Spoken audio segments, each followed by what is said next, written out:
Patrice Bessonne et j'ai 54 ans.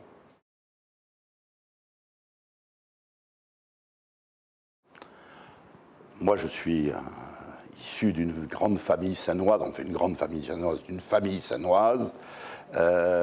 Mon grand-père était chef au chantier naval. Mon père a commencé, bien entendu, au chantier naval. Mon grand-père était chef d'équipe. Et ensuite, très vite, avec l'aide de mon oncle, il a ouvert une école de conduite. Donc j'étais pas né, moi c'était en 60, donc ça a été l'une des premières écoles de conduite à la Seine. Et cette école de conduite perdure, plus que j'ai pris la suite, et donc ça fait 70 ans que nous avons la chance et le privilège d'essayer d'aider les Sannoises et les Sannois à ne pas se tuer sur la route.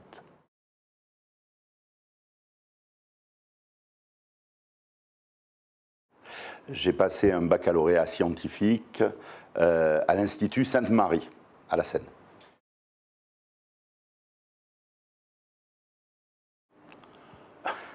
Si ma mère m'a mis chez les maristes, vous avez la réponse à la question que vous m'avez posée.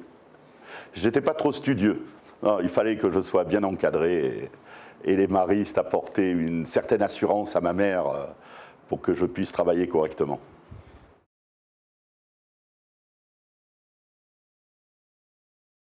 Alors en fin de compte, moi j'avais pas tellement d'idées. Ma mère en avait une pour moi. Elle était persuadée que je finirais kinésithérapeute, etc. Et puis moi j'étais pas trop dans ce schéma-là. Ce que je su très vite, c'est que ce qui me plaisait, c'était de transmettre. Et donc dans tous les métiers où on pouvait amener une transmission, quelle qu'elle soit. Et ensuite, très vite, en discutant avec mon père, en voyant un peu ce qui était l'école de conduite et surtout ses à côté, sa responsabilité, ses obligations, le fait de travailler avec l'humain, eh bien, très vite, ça s'est mis comme une évidence à mon esprit.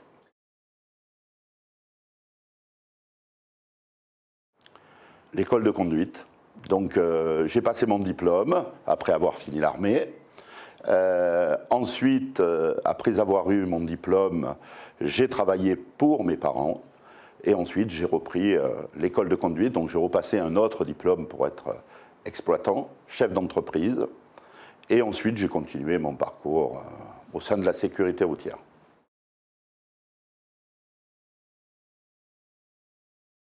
Je suis marié depuis 30 ans à Jacqueline, mon épouse, qui est adorable, Jacqueline Bessonne. Nous avons 2 enfants, la chance d'avoir 2 enfants. Laura qui a 27 ans et Corentin qui vient d'en avoir 23.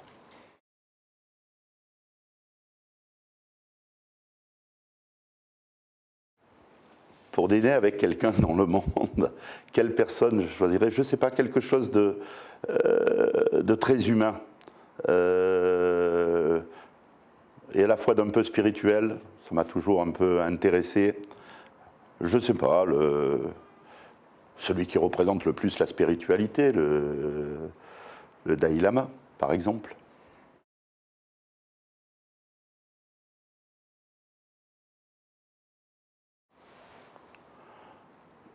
C'est difficile d'abord de répondre à cette question parce que pour moi, je pense que ce n'est pas trop à la personne de dire ce qu'elle fait de bien ou ce qu'elle fait de mal. Je dirais que c'est ma famille. C'est ce qui m'importe dans le tréfond de mon esprit, c'est que je puisse être fier de ma famille, de leur travail, du fait d'être proche des gens. Pour moi, ce dont je suis le plus fier, c'est de ce rapport à l'humain. Je pense que tout passe par là et que quand on s'en éloigne, on est en train de se perdre.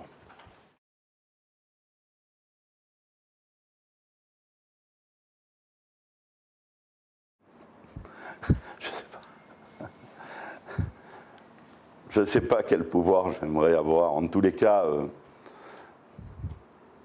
celui d'être entendu.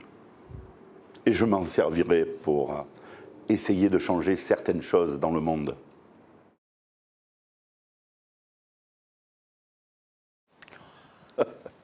Il faut poser la question à d'autres.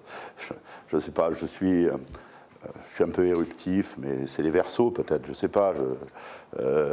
Parfois, pas colérique, mais parce que c'est pas bien le terme, mais je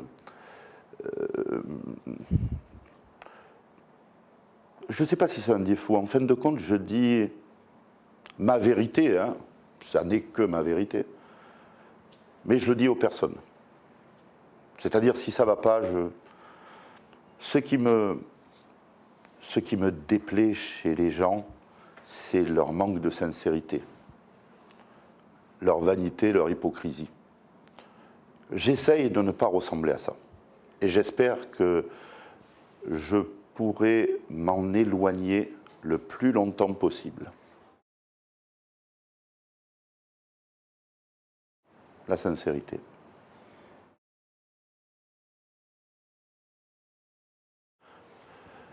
L'élévation en sincérité, c'est la plus importante.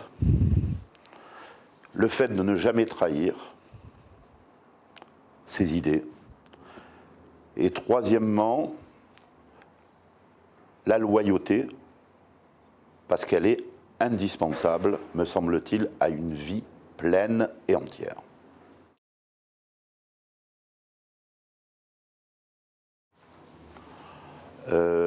Ça m'arrive, oui. Les émotions, c'est pas quelque chose d'étranger à mon esprit. Ça m'arrive devant un beau film. Donc la dernière fois, je sais pas, il ne doit pas avoir longtemps en tous les cas.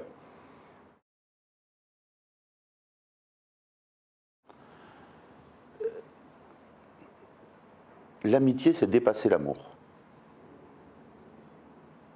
Il y a des gens qui mettent l'amitié en dessous.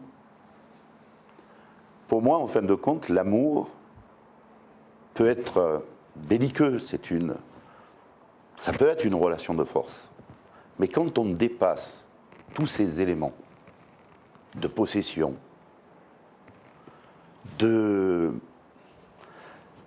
d'essayer de se valoriser, de se courtiser, etc., il ne reste que l'amitié. C'était Brel qui chantait ça, je crois.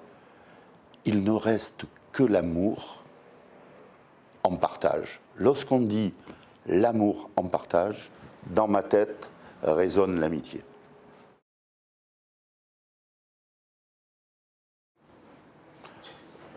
Deux choses sinistres, où des personnes sont meurtries. C'est vrai que beaucoup de gens disent on peut rire de tout tant que ça ne nous touche pas. Il y a des gens pour qui des attentats, pour qui des problèmes familiaux très graves ont fait au fond d'eux, ont attaqué l'esprit des personnes. Ça, il faut préserver ces gens-là. Donc, il faut faire attention, je dis toujours, les mots sont importants.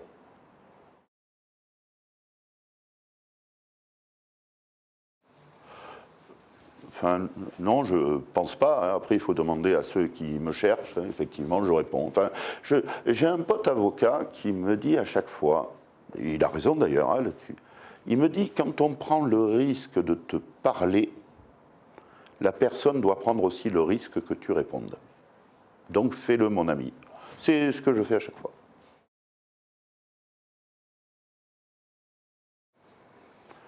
Le mensonge, l'hypocrisie, les combines entre amis,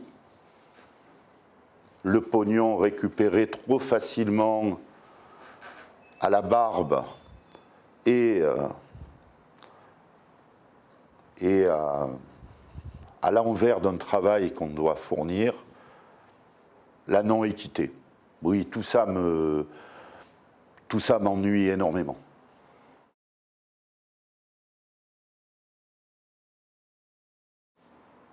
L'injustice.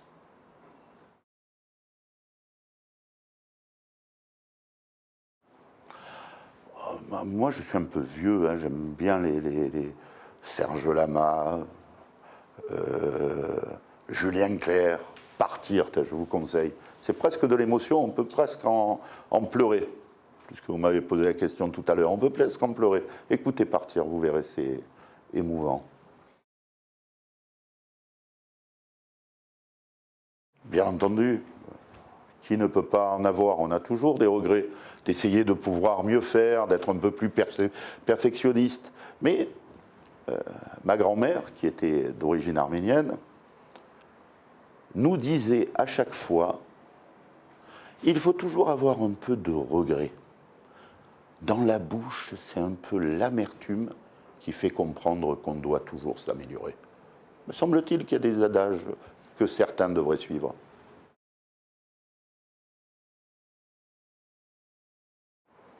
Le travail. Gloire au travail.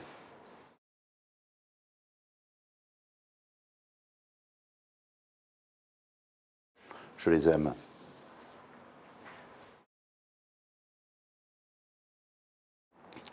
Si je cherche un dernier mot, je dirais parfois, il faut se satisfaire de sa propre conscience.